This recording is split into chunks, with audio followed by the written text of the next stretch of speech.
Tak ahoj, já ještě udělám to losování o ty karty. Budeme losovat o 3 karty toho Jeremyho Renicka, to je tato karta, to budeme losovat jako první. Pak tady máme losování o 3 Iserman Taves Huberdo a Mikita Gáborík Pánik. Tady mám připravený na každý to losování jeden ten v randomech. A nejdřív napíšu do stránky, jako to dělám vždycky při losování, jdeme losovat o karty.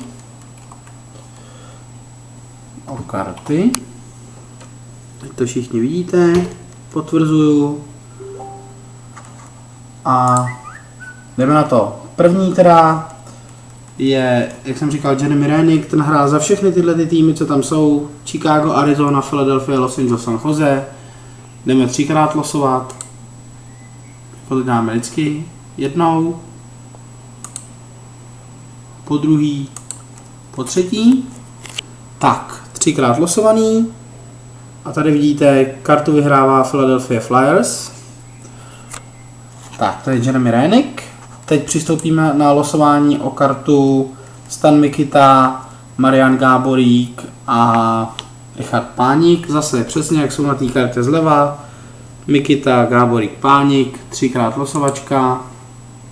Jednou, 2krát. Po třetí a karta jde pro týmu Chicago Blackhawks. Tak a poslední losovačka. Iserman Taves Huberdo, opět Iserman Taves Huberdo, přesně podle těch týmů, jednou, 2krát, 3krát, já vím, že moje nebude a karta jde opět týmu Chicago Blackhawks. Tak jo, to bylo losování, mějte se.